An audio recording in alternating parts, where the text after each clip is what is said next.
Okay, the first species we're going to look at is Kathy Brandt, who brought us this nice basket I'm the mushroom species. of mushrooms. She's an honorary mushroom species. And this is the meadow mushroom, Agaricus campestris, the most closely related to the commercial mushroom. It has a whitish cap. It has gills, which are where the spores come out of, which are brown. Starts off, they're pink when it's very young. And the gills are free from the stem. So if we break this, you'll see that there's a space. And the gills here have not been torn at all when I broke it away from the stem. The flesh is white, and it smells really, really nice, and tastes just as good. Okay. We'll put those back in the ground because we want to start with, there are plenty more. Okay. All right. Now, let's have Kathy talk about the black staining polypore because this is a new species for me. Polypores, here, take a look. Polypores, yeah. Polypores are mushrooms that always grow on wood or coming out of roots of trees. They're decomposers, and they have tiny little holes underneath. This root is from a plant, it's not from the mushroom.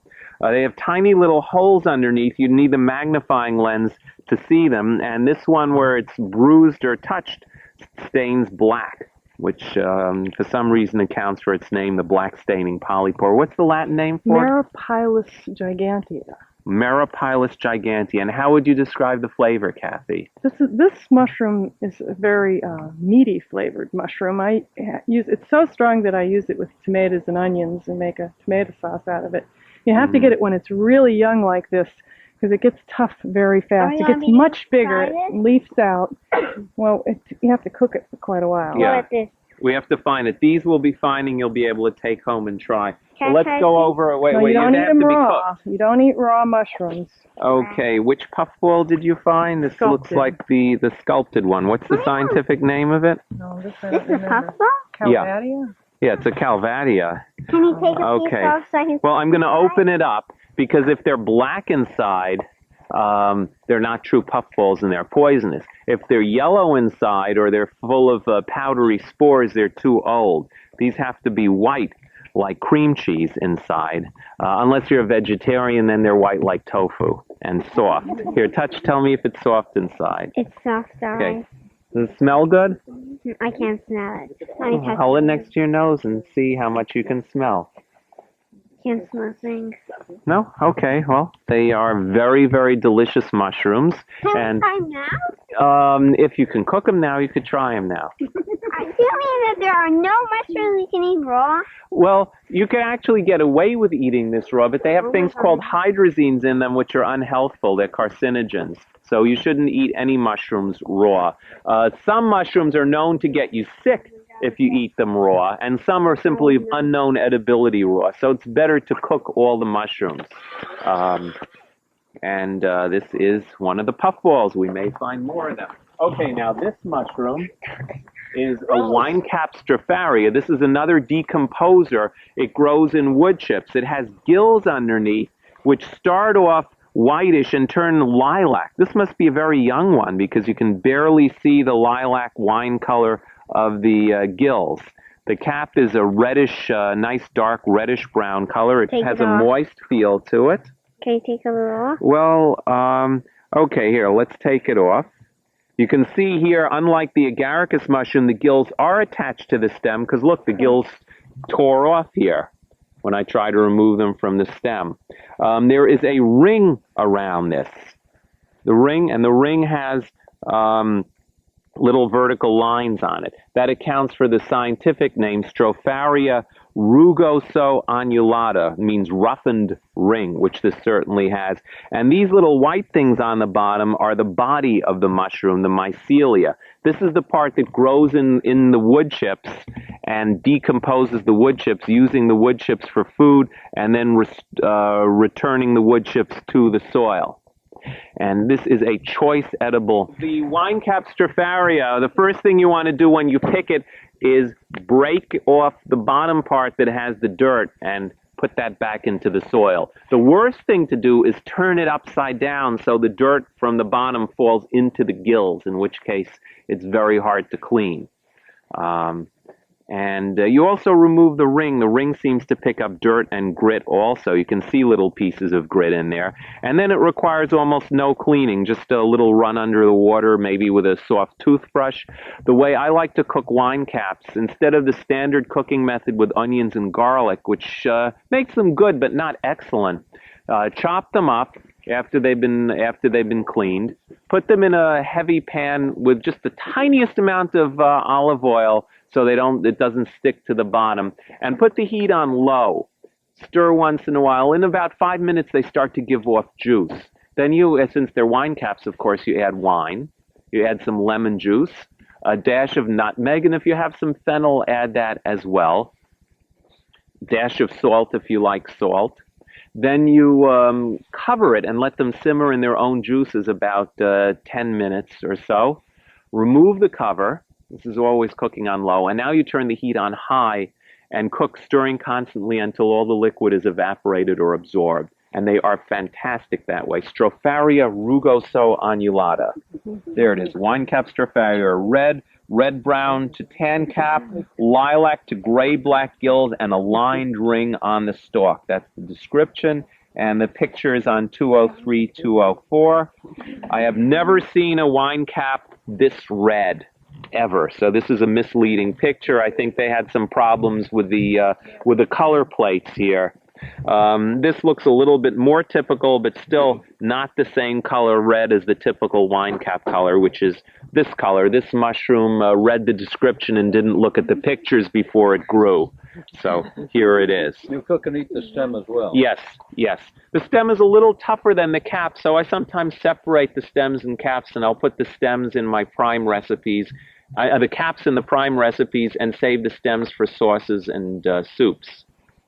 But again, open up like an umbrella when they mature? Yeah, they open up more. They open up quite a bit more. These are nice and young. Look at this one. This one, the ring is still acting somewhat as a veil, covering and protecting the baby gills. And it looks sort of like a cogwheel. That's typical of the really young wine caps.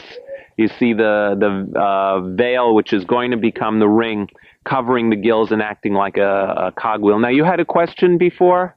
How can you tell, is there any surefire way to tell if a mushroom is poisonous? Yes, feed them to the in-laws and wait 14 hours. The worst, most deadly ones won't affect you until after you've digested them. You need to identify the mushroom with 100% certainty. Okay, we're gonna look at them in another minute. All right, why don't you bring what you found? Let's see what you found. Okay, this is a little brown mushroom. There are little brown mushrooms and little white mushrooms. They are very hard to identify, although this one I can tell what genus it is. It's called Cortinarius. And this has a veil covering the gills, just like we saw the veil on the wine cap, that looks like a spider's web. And when the mushroom opens up, it becomes a ring. Look, right here. See, it looks like little black spider webs. Yeah, cool. Okay. Now, you can eat Cortinarius and nothing happens to you, except there's a substance in it that's harmful to the, harmful to the kidneys. And the kidneys remove it from the body, but then they put it back into the bloodstream. And then it comes around again. The kidneys remove it, it does a little bit of damage, and then it gets returned back into the bloodstream. And you're fine for about 2 weeks, and then you drop dead of kidney failure. Outside of that, Cortinarius are harmless. Okay, another... yes. Now, the thing to do with this Cortinarius is to look at the little veil. Get us another one. Is to look at that veil with a magnifying lens. Here, get some more for the other people to look at. And then you can see that it looks like a spider's web. Okay, now you have an alcohol inky cap, Coprinopsis atramentaria. This has a grayish cap with somewhat vertical grooves in it, very narrow. And the gills are also free from the stem. Look, I broke this stem off, and none of the gills came away with the stem. That was like the meadow mushroom. And notice the bottom of the gills are turning black. Not anymore. Okay, well, this one turns into ink from the bottom up. And you can't eat it when it's inky. Before it's inky, it's good in soups and sauces. Too high a water content to allow it to be sautéed. And if you drink alcohol after you eat this mushroom, it may have enough of an enzyme that prevents your liver from detoxifying the alcohol, Coprinopsis atramentaria. In which case you get alcohol poisoning. You turn red, your heart beats rapidly, you breathe quickly, and you get the conviction that your hours on this earth are numbered. However, after a few hours, you recover. And so that's why it's called the alcohol inky. Yes? And when you said you were preparing before, you said the wine captive, naturally you said you'd add wine. The alcohol cooks out. Yeah, but if the alcohol, it may cook out, but I'm just a little unclear as what's left from the alcohol. The flavor. The flavor, but none of the toxicity. None of the alcohol. When you're not using 100% proof wine. They don't make 100% proof. So there's water in there, and there are all kinds of fermentation products from the yeast that change the sugar into alcohol. You're not dealing with pure distilled alcohol. It's not 100% proof vodka. That's why wine is so nice for cooking. It has all these flavors in it, and you generally don't cook with vodka, even 80% proof vodka. So the alcohol evaporates, and then you have the flavor of the wine left over. Now, there are no members of this inky cap group that are poisonous. There's another one called the shaggy mane, which has little scales on it. And that's not supposed to cause alcohol poisoning. Now, Gary Linkhoff, who wrote this book, the Audubon Society Field Guide to Mushrooms, told a story where he found a lot of these alcohol inky mushrooms with his friends. They went to a bar and got plastered to see if they could get this kind of reaction. And there wasn't enough of the alcohol enzyme destroying substance in the mushrooms, and nothing happened. Then I cooked the other mushrooms, the shaggy manes, which are in this family but aren't supposed to have this effect, and ate them and served them to my girlfriend Evelyn years back. Nothing happened to me. She turned red. She started breathing rapidly. Her heart was beating quickly, and she was absolutely sure, "Steve, this time you've done it. You've killed me. I'm going to die." And after a few hours, all the symptoms went away except for one. Steve, you tried to kill me. Yeah. Her anger remained for a whole week. So mushrooms are a little bit unpredictable, but she otherwise recovered completely. Okay, let's see what we are. Okay, what did you find? Oh, this is the same kind. Look, here you can see the little spider web. This is the little brown mushroom. Yeah, this is the little brown Cortinarius. There are little brown and little white mushrooms. This one is hairy. Wait, this one I want to let other people look at, especially under magnification. You can see the part that looks like a spider's web. So the way this works is we have a mushroom called Laccaria laccata. I don't think it has a common name. Okay, that is a turkey tail, too hard to be able to eat, not poisonous. Here, this is Laccaria laccata. Can you eat these ones? No. They're very pretty. They're all over the woods. They won't poison you, but they have no flavor. And you'll see a lot of them. They're sort of dull orange on top. They have pinkish white gills, a dingy reddish-brown stem. They're sort of small. So you have Laccaria laccata in there. Should be in there. And it's just one you're going to see over and over and over. The best thing to do with them is ignore them. They're decomposers also. Are the gills used to collect water? No, the gills make spores. The spores come out of the gills, and if they land in the right place, a new mushroom grows. Mm-hmm. There is. You got it. Yeah, those are turkey tails or related species. Too tough and woody to eat, but you can shellac them and make necklaces and earrings. You, Steve, bro? I don't know. Every mushroom? I don't know them either. Yeah, Kathy doesn't. She knows the mushrooms better up here in this area than I do. Okay, well, Kathy, why don't you take some in a bag? We'll try to look them up at home. Hold on, let me see these. Yeah, well, there are a lot of them. Uh-oh, looks like dog food. It really has a curled margin. Yeah. I would say Gomphus. Yeah, I think you might be right. Look up Gomphus in that mushroom book. It's just old. Oh, this is a rotten old red Russula. Here's what you do with it. Take it and throw it against the tree as hard as you can and watch it shatter. Russulas shatter. Don't miss the tree. Okay, I'll do it here. No, I'll do it. I'll take it. Real hard. Don't miss. See? They shatter. Russulas shatter. Okay, here we have a bolete mushroom. Okay, and don't talk while I'm talking because we're putting this on tape. Okay, this is a type of bolete, a Leccinum or scaber stalk. Boletes have little holes on the bottom. That's where the spores come out. And this one has little scabers or glands on the stem. It's slimy on top, and these are very, very good. I don't remember which species of scaber stalk it is. I'd have to look it up. Well, this isn't red. This has white pores. These are scaber stalks here. Yeah, there's a whole bunch. I have a whole book on boletes that goes into the different scaber stalks. Is this a mushroom? Is this a mushroom? I don't know what this is. I'll just put it back where it came from. Okay, let's pass this around so everyone can look at it. If anyone wants to use the magnifying lens. Me. Okay. Cool.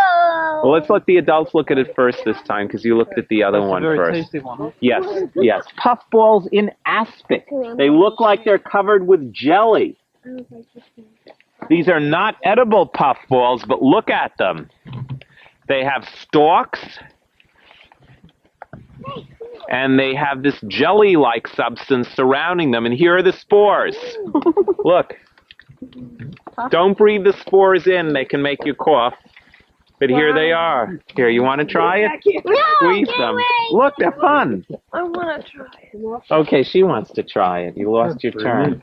No, I'll do it now. Here. They puff like that on their own to release the spores. Yeah, that's how the spores come out.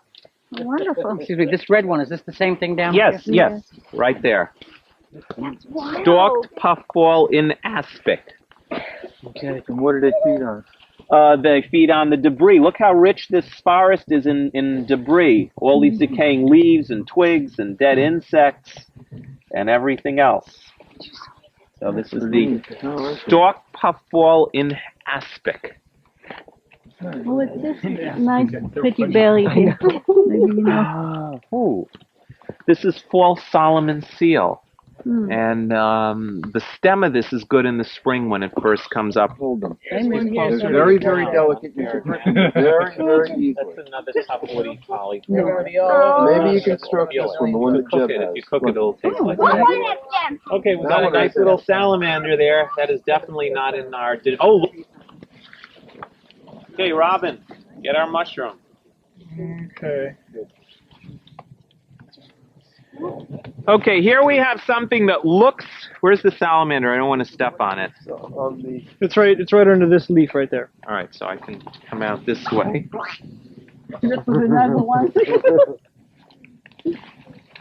Okay, here we have... You ready? Yeah, go ahead. Here we have a mushroom that's sort of funnel-shaped, sort of... wait. I'm going to go over it first.